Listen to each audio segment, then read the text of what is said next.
Libère ton potentiel, le podcast qui décode numérologie et spiritualité pour en faire des partenaires de vie. Bonjour, je suis Catherine et aujourd'hui, je vais vous parler de mon atelier sur le chemin de vie 11. Alors, un petit rappel pour savoir comment calculer son chemin de vie en numérologie. Eh bien, il suffit d'additionner une à une les valeurs numériques de sa date de naissance. Par exemple, si on est né le 15 juin 1943 comme Johnny Hallyday, eh bien, en additionnant 1 plus 5 plus 6 plus 1 plus 9 plus 4 plus 3, on va obtenir ce que l'on appelle un nombre racine, à savoir, pour Johnny Hallyday, le 29. Et quand on réduit ce 29 en additionnant 2 et 9, on tombe sur le 11. Eh bien, on peut dire que Johnny Hallyday a eu un chemin de vie 11. Ce chemin de vie, il est particulier parce que le 11 est ce qu'on appelle un maître nombre. Pour cela, eh bien, pour ceux qui m'écoutent, je vous renvoie, j'ai fait une vidéo sur les maîtres nombres 11, 22, 33, et donc vous pouvez aller la regarder, vous aurez plein d'informations. En tous les cas, le chemin de vie 11, donc ce maître nombre, nous parle d'une incarnation à fort potentiel évolutif pour accéder à l'éveil spirituel. Dans mon atelier, donc, beaucoup de petits secrets vous seront révélés qui peuvent changer le cours de votre vie. Il faut savoir que le chemin de vie définit une vision d'ensemble de la route qui nous attend. Donc, il nous parle d'enseignements qu'on va recevoir tout au long de sa vie via le chemin parcouru. Il nous renseigne sur ce que notre âme aspire le plus à intégrer et par conséquent, il donne une indication importante sur le type d'événement auquel on va être régulièrement confronté.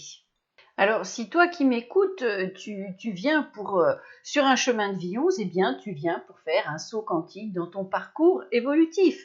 C'est vraiment le chemin initiatique par excellence. Et très souvent, d'ailleurs, ce chemin est arpenté par de vieilles âmes qui ont été très en profondeur dans l'exploration de ce monde et de sa dualité exacerbée. Lorsqu'on parle de vieilles âmes, eh bien, on fait référence à un niveau de conscience, une capacité élevée à la compréhension de la vie qui va au-delà d'ailleurs d'un savoir acquis par l'activité mentale. Tout naturellement, ça fait référence à un passé riche en expériences. Leur long parcours terrestre offre aux porteurs de 11 un riche bagage expérientiel, mais souvent aussi d'ailleurs un lourd héritage karmique. C'est pour ça que le chemin de vie 11 n'est jamais un long fleuve tranquille. L'atelier que je te propose, eh bien, c'est un e-book illustré de 74 pages où je donne toutes les clés pour vivre au mieux ce parcours hautement initiatique sans passer à côté de l'essentiel, sans se perdre en chemin ni se tromper sur la quête à mener. M'adressant autant au mental qu'au cerveau émotionnel par le biais d'illustrations choisies, eh bien, je te donne l'information nécessaire pour identifier au mieux tes forces, tes faiblesses, pour comprendre ta destinée, pour ce mandat d'incarnation si capital dans ton évolution personnelle. Alors, je suis moi-même sur un chemin de vie 11 et j'ai de surcroît une mission de vie 11. C'est une conjonction numérologique assez rare, ce qui m'offre finalement un haut niveau de connexion au supramental, car le 11 par nature, c'est une véritable antenne de connexion. Par conséquent, j'ai reçu beaucoup de révélations sous forme d'écriture inspirée, que d'ailleurs tu ne trouveras nulle part ailleurs et que je mets à ta disposition dans cet atelier en ligne. Il faut bien comprendre que sur un chemin de vie 11, tu es tel un initié en quête de maîtrise. À tout moment, tes choix feront de toi un maître en devenir ou pas. Alors, c'est l'état de grâce ou la pression, c'est la solitude ou l'inspiration divine. Le 11, c'est un nombre très, très puissant. Ce n'est pas pour rien que l'arcane majeur du tarot portant le nombre 11 symbolise la force. Il faut s'attendre à ce que ta grande force intérieure de 11 soit mise à l'épreuve. Les informations reçues dans cet atelier t'aideront à élever ton niveau de confiance en toi et d'estime de soi pour y parvenir. Alors, quel est l'objectif de cet atelier ? T'aider à franchir les étapes incontournables de ce parcours par des prises de conscience qui te conduiront à la maîtrise et l'autonomie. Il faut comprendre que la prise de conscience est le premier pas vers sa liberté. Enfin, le résultat à la clé, eh bien, c'est réveiller les qualités intrinsèques du 11 qui sommeillent en toi, la volonté et la détermination, la confiance et le courage qui te conduiront à la victoire dans l'accomplissement de tes projets. Et nous découvrirons ensemble les rôles qui te conviennent le mieux sur ce chemin-là et quelle destinée tu es en mesure d'espérer. Donc, dans ce e-book, je te propose déjà de bien comprendre comment calculer ton chemin de vie sans faire de risque d'erreur. Ensuite, je fais une présentation générale des vibrations maîtres en général, parce qu'il n'y a pas que le 11 comme vibration maître. Dès qu'il y a le doublement d'une valeur numérique, nous avons affaire à une vibration maître. Donc 22, 33, 44, 55, bon, même si aujourd'hui sur Terre, on dépasse rarement le 44. Mais voilà, tout ça, c'est ce qu'on appelle des vibrations maîtres et ça a une spécificité. Ce sont des nombres à double pression. C'est un petit peu des formats XL quand on est sur un chemin de vie ou qu'un maître nombre d'ailleurs apparaît ailleurs dans sa numérologie. Après, donc, je vais définir toutes les caractéristiques de ce qu'on appelle une ressource 11, c'est-à-dire une ressource 11, c'est un individu qui arpente un chemin de vie 11. Je parlerai aussi du travail à accomplir sur un chemin de vie 11, car chaque chemin de vie a quand même une destinée, une spécificité. Et bien évidemment, tout n'est pas gravé dans le marbre, mais on a quand même des travaux particuliers à accomplir qui sont en lien avec la dynamique vibratoire du nombre en question. Et puis aussi, je te parlerai des obstacles à surmonter sur le chemin de vie 11. C'est quand même bien de savoir à quoi s'attendre comme difficulté. Comme ça, eh bien, ma foi, on est mieux armé pour y faire face. Après, eh bien, pour chaque chemin de vie, il y a quand même globalement ce qu'on appelle un rôle à mener, une destinée, et ça aussi, je t'en parlerai. Et puis, pour finir, je te donnerai quelques exemples de 11 célèbres parmi donc notre humanité, ceux qui ont laissé un legs au collectif humain. Je vais t'en citer quelques-uns. Il y en a vraiment dans tous les domaines. Alors par exemple dans le domaine sportif, des gens comme Philippe Candelero, comme Surya Bonali, les patineurs comme Marie-Josée Pérec, l'athlète comme Chantal Mauduit, la regrettée alpiniste, ou comme Camille Muffat en natation. Et puis on a aussi des gens dans le domaine du spectacle, des chanteurs par exemple comme Edith Piaf, Jacques Brel, Johnny Hallyday, j'en ai déjà parlé. Plus récemment, Stromae.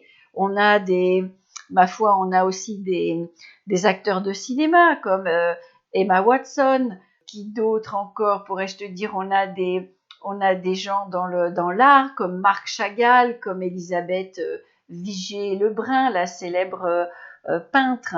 Et puis on a aussi alors là des Mozart, Vivaldi, dans d'autres domaines, des gens comme Coco Chanel. On voit vraiment les 11, ce sont des gens qui sont très inspirés, ce sont des initiateurs dans leur domaine, ils apportent une originalité. Le 1, c'est le chemin du pionnier, alors forcément le 11, c'est doublement pionnier, voilà. Mais on verra aussi qu'il y a beaucoup de travail à faire d'abord sur la confiance en soi, sur l'estime de soi. Et si on veut vraiment révéler tout son potentiel, eh bien, il va falloir beaucoup travailler justement au niveau de l'ego, qui peut être soit en sous-estime de soi, soit en surestime de soi.